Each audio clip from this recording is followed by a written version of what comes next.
कोई बात नहीं मम्मी जी, अगर आपकी आंखों का इलाज सरकारी हॉस्पिटल में नहीं हो पा रहा तो मैं प्राइवेट हॉस्पिटल में आपकी आंखों का इलाज करवाऊंगा। आप पैसों की बिल्कुल भी टेंशन ना लें मम्मी जी, मैं बैंक से 1 लाख रुपए का लोन ले लूंगा, लेकिन आपकी आंखों का इलाज करवाना बहुत ज़रूरी है। मम्मी जी, आप ऑपरेशन करवाने के लिए डेट ले लो, मैं पैसों का अरेंजमेंट करता हूँ। वाह क्या बात है, मेरे खर्चे उठाने के लिए और इस घर के खर्चे उठाने के लिए तुम्हारे पास पैसे नहीं है, और मम्मी जी का फोन आया उनके ऑपरेशन के लिए 1 लाख रुपए लोन लिए जा रहे हैं। अरे मेरी बात तो सुनो। मुझे कोई बात नहीं सुननी है, मैंने देख लिया तुम्हारा, समझ गए हो? कान खोल के मेरी बात सुन लो, अभी के अभी मम्मी को फोन करके मना करो कि हमारे पास कोई पैसे नहीं है। अगर तुमने फोन करके उनको नहीं मना करा ना, मैं इसी टाइम इस घर को छोड़ के चली जाऊंगी।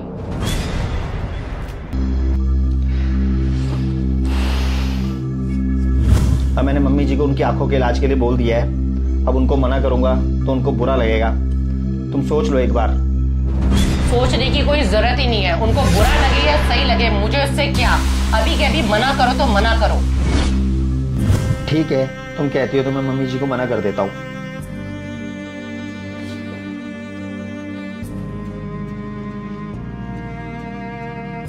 हेलो मम्मी जी, कुछ फाइनेंशियल प्रॉब्लम आ गई है तो मैं आपकी आंखों का इलाज नहीं करवा पाऊंगा, तो प्लीज आप अपना देख लेना।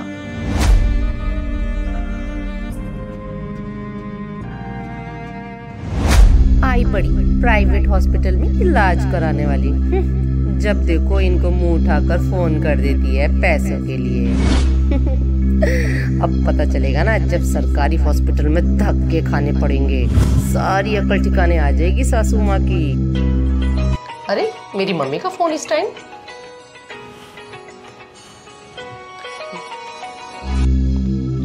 हेलो हेलो बेटा। हाँ जी मम्मी। बेटा सब ठीक चल रहा है ना? हाँ मम्मी, सब कुछ ठीक चल रहा है, आप ऐसे क्यों पूछ रहे हो? नहीं नहीं बेटा, अभी अभी मेरी दामाद जी से फोन पर बात हुई थी। बेटा दामाद जी ने कहा वो मेरी आंखों का इलाज प्राइवेट हॉस्पिटल में करवा देंगे। मम्मी आपकी आंखों का इलाज? लेकिन फिर अचानक उनका फोन आ गया, कहने लगे मम्मी जी पैसों की तंगी आ गई है। ऐसा क्या हो गया बेटा? नहीं मम्मी, सब कुछ ठीक है, मैं आपको थोड़ी देर में फोन करती हूँ उनसे बात करके।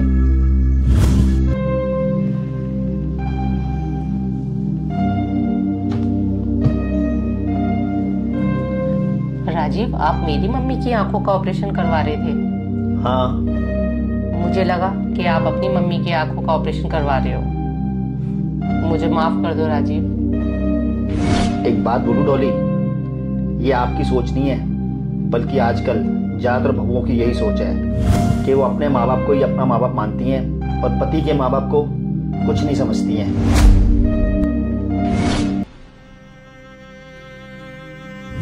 जिस तरीके से तुम लड़कियों के माँ बाप तुम्हें बहुत ही प्यार से पाल पोस के बड़ा करते हैं ना, उसी तरीके से हम लड़कों के माँ बाप भी हमें बहुत अच्छे से प्यार से पालते हैं। और जिस तरीके से तुम लड़कियों को संस्कार मिलते हैं ना, उसी तरीके से हम लड़कों को भी अच्छे संस्कार मिलते हैं।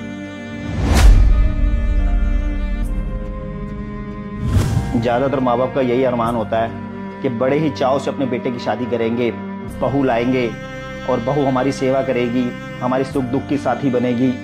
लेकिन होता क्या है, इसके बिल्कुल उलट।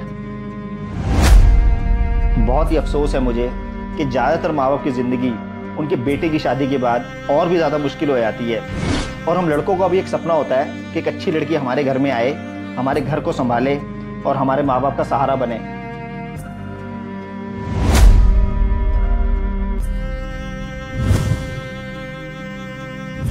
तुम बहुएं ये उम्मीद करती हो कि तुम्हारे सास ससुर तुम्हें बेटी माने, लेकिन सच बताना, क्या तुम अपने सास ससुर को अपने माता पिता मानती हो?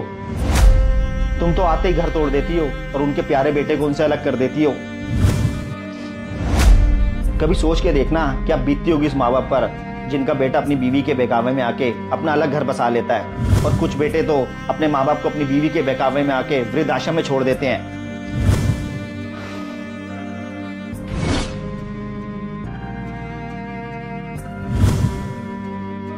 वैसे एक बात तो बताना, तुम लड़कियां ये कैसे भूल जाती हो कि तुम्हारे भी घर पर तुम्हारे भी माँ बाप हैं, तुम्हारे भी भैया भाभी हैं, और जब तुम्हारी भाभी सेम वही सलूक तुम्हारे माँ बाप के साथ करती है जो तुम अपने सास ससुर के साथ करती हो, तब तुम्हारा कलेजा फट जाता है। मेरी एक बात याद रखना, कर्म हमेशा लौट कर आते हैं, कर्म इसी जन्म में भुगत के जाने होते हैं। जो तुम दूसरों के साथ करोगे ना, वही सलूक तुम्हारे साथ भी होगा या तुम्हारे परिवार वालों के साथ भी होगा। आई एम सॉरी राजीव, मुझे पता है आपने कभी मेरे मम्मी पापा और अपने मम्मी पापा में कभी भी फर्क नहीं समझा। गलत थी मैं। देखो डॉली, कोई भी रिश्ता इंसान नहीं बनाता, सब रिश्ते ऊपर से बनकर आते हैं। बस इनको संभाल के रखना हमारी जिम्मेदारी है और हमारा फर्ज है। आई एम सॉरी राजीव, मैं बहुत ही गलत थी और थैंक यू मेरी आंखें खोलने के लिए।